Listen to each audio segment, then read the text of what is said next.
Hi welcome back to my channel with an another interesting content related to photography. तो मैंने already दो important topic के ऊपर video upload किया है, एक है एपर्चर और दूसरा है शटर स्पीड। वो दो वीडियो का लिंक आपको डिस्क्रिप्शन में मिल जाएगी। अब आते हैं और एक इंपॉर्टेंट टॉपिक के ऊपर, दैट्स ISO। पहले तो इसका पूरा नाम जान लेता हूँ। ISO का फुल फॉर्म होता है image sensitivity over what, I don't know sorry I don't know, over maybe optimisation हो सकता है, आई डोंट नो। फोटो खींचने का टाइम एपर्चर के थ्रू आप ये डिसाइड कर लिया कि कितने अमाउंट लाइट आपके कैमरा पे एंटरिंग होंगी, ठीक। और आप शटर स्पीड के थ्रू ये भी डिसाइड कर लिया कि कितने टाइम के लिए, कितने टाइम के लिए वो लाइट कैमरा पे एंटरिंग होगी। फिर भी आप देख रहे हो कि फ़ोटो ठीक ठाक नहीं आ रहा है, मतलब एक्सपोजर ठीक ठाक से एडजस्टमेंट नहीं हो पा रहा है, तो हम क्या करें? तब हम ISO की मदद मांगते हैं। तो ISO के बारे में जानने से पहले आपको ये जानना जरूरी है कि लाइट सेंसर क्या है। लाइट सेंसर वो क्या होता है? कैमरा की लेंस के पीछे जहाँ लाइट आके हिट करता है उसको सेंसर कहा जाता है, लाइट सेंसर। जब लाइट उसके ऊपर हिट करता है तब वो सेंसर उस लाइट को सेंस करके इमेज क्रिएट करता है।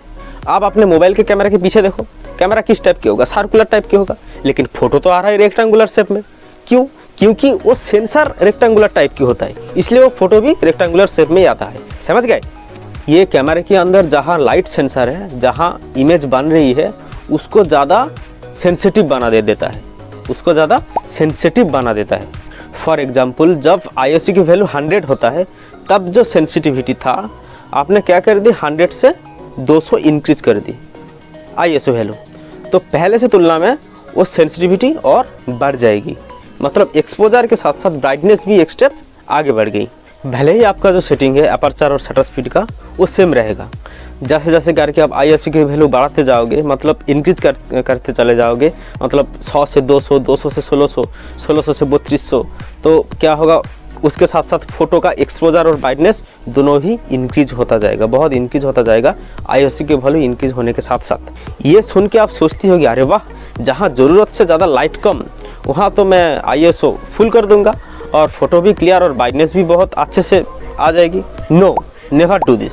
तो ये करने से आपको एक प्रॉब्लम फेस करना पड़ेगा। लो लाइट कंडीशन में अगर आप ISO की वैल्यू बहुत ज़्यादा इंक्रीज कर देते हो तो वो जो लाइट सेंसर है ना, वो जो लाइट सेंसर के अंदर जो छोटी छोटी पिक्सल्स होता है, वो पिक्सल्स इतने ज़्यादा सेंसिटिव हो जाता है कि वो पिक्सल्स एक्सपांड होके एक दूसरे को टक्कर मारते हैं, और उसी टकराने की वजह से मोबाइल की डिस्प्ले और स्क्रीन के डिस्प्ले के ऊपर जो छोटी छोटी टाइनी डॉट क्रिएट होता है, ग्रीनी टाइप की डॉट होता है, उस डॉट को हम नॉइज़ कहते हैं। आप समझ गए नॉइज़ किसको कहते हैं? हम कहते हैं ना जो इस फोटो में बहुत ज़्यादा नॉइज़ आ गई है, उस ISO ठीक ठाक से एडजस्ट करो नॉइज़ को कैंसिल करने के लिए। तो नॉइज़ इस तरीके से क्रिएट होता है। तो नॉइज़ का मतलब आप अच्छी तरह से समझ गए हैं ना?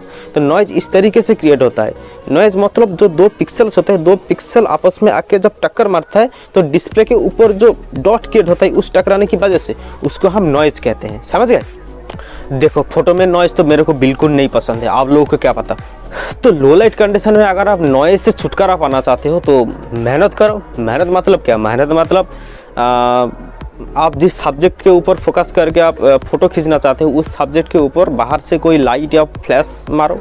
अगर आप मोबाइल फोटोग्राफी कर रहे हो तो एक हाथ में मोबाइल और दूसरे हाथ में कोई भी फ्लैश या टॉर्च वगैरह ले लो तो फ़ोटो अच्छे से आ जाएगी। समझ गए?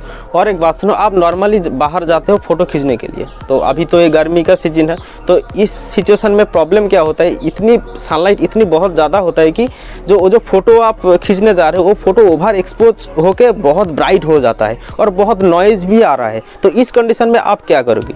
इस कंडीशन में tap on the display and hold for few second के लिए आप होल्ड करके रखो डिस्प्ले के ऊपर।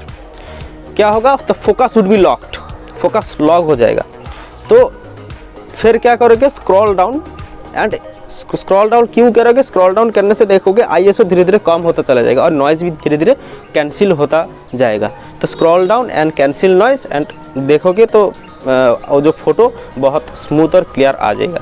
समझ गए? तो चलो फिर मिलते हैं अगली कंटेंट पे, अब तक तो बाय।